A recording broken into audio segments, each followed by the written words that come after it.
corporate green lairds versus local communities. The Tayvallich estate in Scotland is the latest battleground over trees.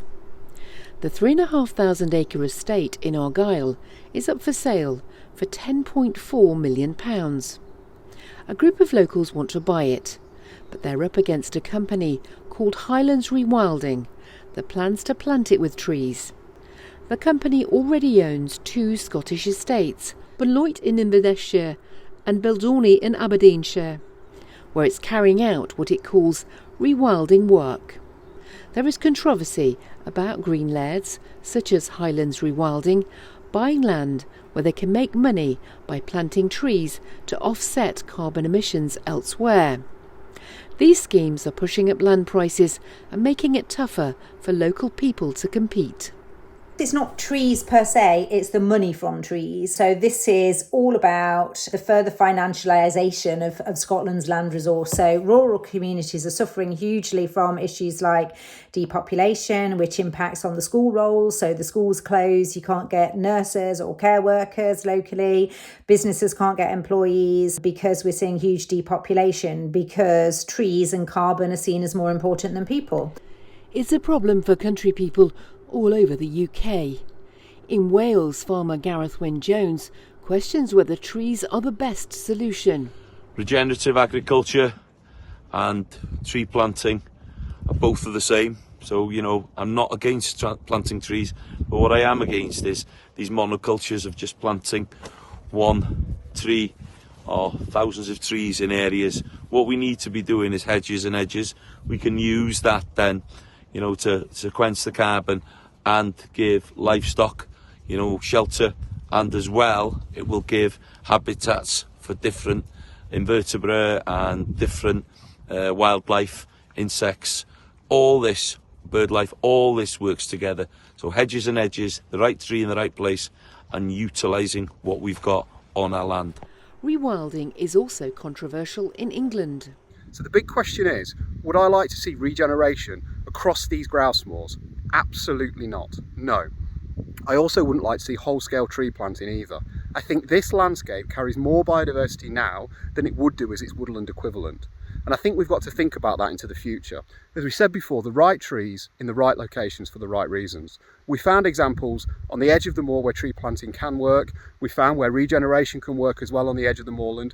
But right in the centre of the moorland, where these birds are nesting, where this landscape attracts millions and millions of people, one of the most iconic parts of our uplands, whether that be Bowland or Northumberland or the Yorkshire Dales or the Peak District, whole-scale tree planting in these areas I don't believe would help. Rural communities want a say in how the land they live on is used. Well, it's very important for us to be lobbying every single day. We need to be sharing our stories. Government, policymakers are so far removed from the real farming systems, and we need to readdress that. The farmers are the people that have got their hands in the soil, and they are knowing what's needed. And these policymakers and these governments need to listen to the people that are feeding them.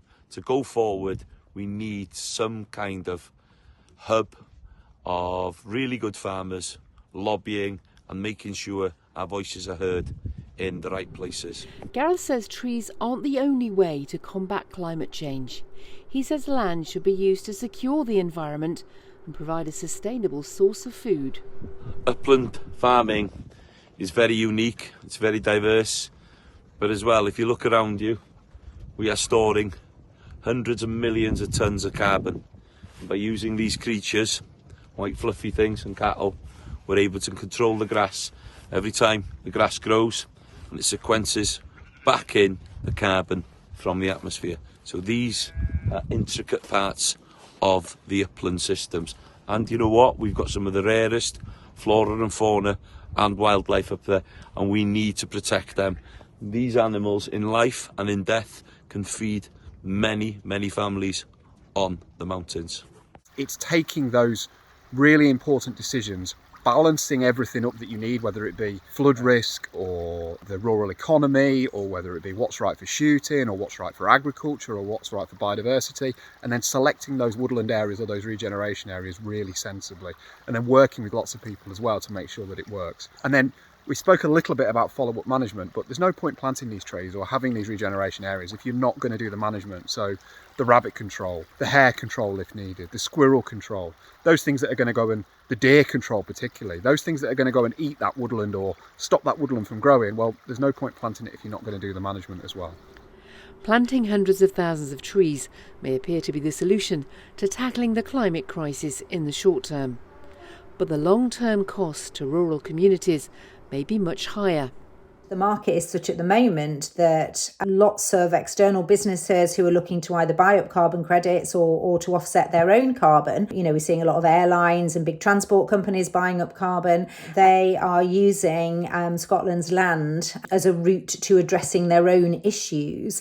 And they're not interested in speaking to local communities. They're not interested in affordable housing or whether the school closes or whether they can't get any nurses, because they're just seeing that piece of land as an asset that they need to extract the maximum value from. We have had a lot of, crazy ideas about plant-based diets and how we can save the planet. How we can save humanity is by eating seasonally. As I stand here right now, I'm standing on peatland, the largest carbon store in the country. Now, carbon that's in the air is being sequestered out of the air and it's being turned into peat and fixed into the ground, which is great for climate change. The concerns are the evidence suggests that regeneration or tree planting stresses the peat. It reduces the water table, so the water table drops, the peat dries out, and then it starts sequestering carbon back into the atmosphere, which is even worse for climate change. So it would be bad for climate change, it would be bad for tourism, it would obviously be bad for grouse shooting as well. I think it would probably be bad for the ground nesting birds that exist here because they don't have the open spaces that they need. There's probably more predators around as well. The gamekeepers wouldn't exist to help those birds. The whole rural economy would effectively collapse in this local area.